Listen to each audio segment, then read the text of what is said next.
Muy buenos días, mis queridos amigos y hermanos en todo el mundo. Quiero compartir con ustedes una pequeña reflexión, una pequeña palabra acerca de Santiago 4, capítulo verso 6. Pero Dios, da mayor gracia. Por esto dice, Dios resiste a los soberbios y da gracia a los humildes. Wow. Parece que es uno de los versos menos practicados por aún los que nos llamamos cristianos y aún los que decimos que somos siervos de Dios. El tema de la humildad. Alguien cree que la humildad es debilidad. Alguien cree que la humildad nos rebaja, nos quita la dignidad. Sucede que la humildad es un medio de transporte para recibir algo que no tiene precio. Se llama la gracia de Dios. La humildad es un vehículo, es un medio para que Dios se conecte con nosotros, nosotros con Dios. Es evidente que a menos que nosotros nos humillemos ante Dios, espíritu, alma y cuerpo, actitudes, no vamos a tener el oído de Dios. Hace algún tiempo creo que yo dije que Dios tiene una sola debilidad y es la que David encontró. Al corazón contrito y humillado, Dios da gracia. Indicando esto que Dios mira el estado del corazón, porque la humildad empieza en el corazón. La humildad indica que he resistido el síndrome de Lucifer, he resistido la autopromoción, la autoadulación, el exaltamiento, y me he sometido completamente a la voluntad de Dios.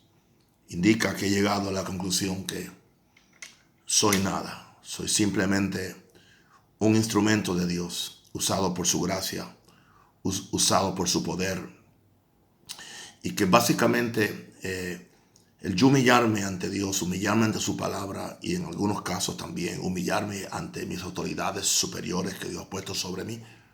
Esto se aplica especialmente a los que están bajo ministerio o los que están bajo un pastorado o las esposas que están bajo esposos responsables, hijos que están bajo padres responsables. El yo humillarme es lo que va a desatar la bendición de Dios sobre mi vida. Esto de la falta de humillación es tan serio que la falta de humillación fue el primer pecado. Se le llama soberbia, se le llama orgullo, se le llama prepotencia. El gran problema que hay con el orgullo es que muchas veces uno mismo no lo puede ver hasta que el Espíritu Santo o alguien atrevido te lo señalas. Pero una pregunta: ¿cuántos somos lo suficientemente sencillos y rendidos a Dios para aceptar la corrección o aceptar que alguien nos diga o que Dios nos diga o que el Espíritu Santo nos diga? Yo creo que si alguien no responde a la voz del Espíritu Santo que nos está hablando, y lo que el Espíritu Santo nos habla es que nos humillemos ante Dios, yo creo que si una persona no oye la voz del Espíritu Santo, pues tampoco va a oír la voz de un hombre o va a oír la voz de una mujer, la voz de un pastor, la voz de un líder o la voz de un siervo de Dios.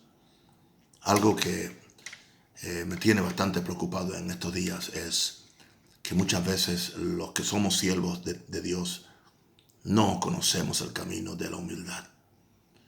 Posiblemente le estamos exigiendo a la gente que nos sigue o que viene a nuestras iglesias que se humillen ante Dios, y en algunos casos se les obliga a que se humillen ante los pastores y que las personas pues aún pierdan su personalidad o pierdan su conciencia humillándote a hacer cosas que no tienen que hacer. Pero una pregunta: ¿cuántos de nosotros, siervos de Dios, pudiéramos tener el espíritu de David? ¿Cuál es el espíritu de David? El espíritu de David es que cuando fue confrontado por el profeta de Dios, el profeta Natán, que Dios envió a donde él para confrontarlo con el ramillete de pecados que él había cometido, que fue lo que hizo David, se humilló ante Dios. Y ahí tenemos el Salmo donde él hace su oración de arrepentimiento. Y interesante, me inspira mucho David, porque David, su preocupación mayor no era mantener su imagen o mantener su reputación, ni aún mantener su corona, ni aún mantener su trono. La preocupación mayor de él era: no quites de mí tu Santo Espíritu. Eso es un hombre que sabía y conocía lo importante que es el Espíritu Santo de Dios en nuestras vidas, en la vida especialmente de un siervo de Dios. En el caso de David, en la vida de un rey. Y él llegó a pensar: ¿cómo yo estaría sin la persona, sin el Espíritu Santo ayudándome, sin el Espíritu Santo inspirándome, sin el Espíritu Santo enseñándome primero cómo yo voy a vivir la vida cristiana, en aquel tiempo la vida piadosa, o cómo yo voy a poder dirigir a un pueblo en mi ministerio? Se humilló ante Dios, se humilló ante Dios. Y fue tan lindo que él nunca le echó la culpa a la mujer, Él nunca dijo es culpa de Betsabé, porque se estaba bañando desnuda en ese balcón. Cuando él se arrepiente ante Dios, le dice: contra ti solamente he pecado. En otras palabras, no culpo a ella, no culpo al sistema, no culpo ni mi debilidad humana. Yo tomo total responsabilidad por mis hechos. He descubierto que Dios no tiene problema con el pecado de una persona. Dios no tiene problema con los pecados aún de los líderes.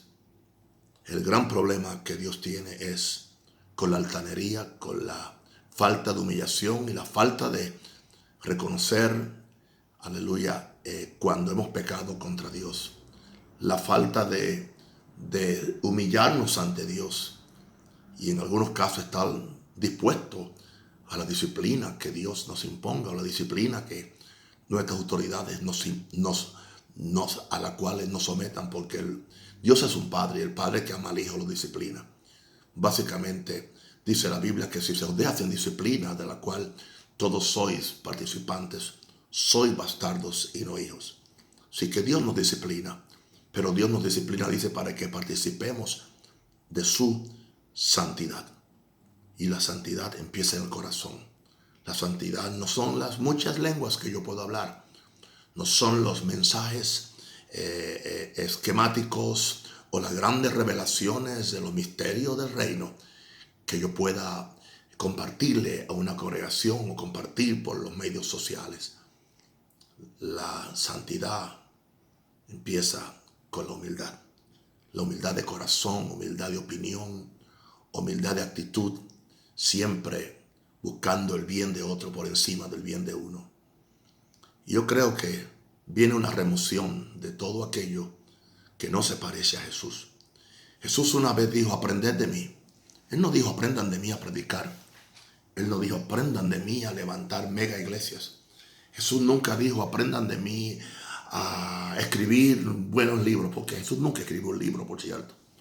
No solamente eso, Jesús nunca empezó una iglesia, básicamente. Pero cuando él dijo que aprendieran de él, dijo: aprended de mí, que soy manso y humilde de corazón, y dijo: y hallaré reposo para vuestras almas. En otras palabras, cuando yo aprendo a ser humilde, a mí no me interesa mi reputación, no me interesa lo que la gente pueda pensar de mí. Lo más importante para mí es lo que Dios puede pensar de mí. Si tengo que pedir perdón a alguien, si tengo que humillarme ante alguien, lo voy a hacer. Si tengo que aceptar la culpa en algo en que yo fui culpable, me voy a humillar ante Dios. Y en algunos casos me voy a humillar ante los hombres. ¿Eso me degrada? No. No, porque dice la Biblia: el que se humilla será exaltado, pero el que se exalta será humillado. Dios nos guarde de la autoexaltación, la autopromoción y muchas veces la autoexoneración, cuando no queremos ver la verdad de que no somos humildes para aceptar los tratos de Dios, para aceptar que Dios nos corrija y que Dios nos exija que el carácter de su Santo Hijo Jesús sea formado en nosotros. Padre, yo oro por mis hijos, por mis amigos, por mis hermanos, y pido que la gracia de Dios y el poder de Dios esté sobre ellos y que entiendan que humillarse es una virtud, exaltarse es un defecto. Los quiero y los amo mucho. En el nombre de Jesús. Chao.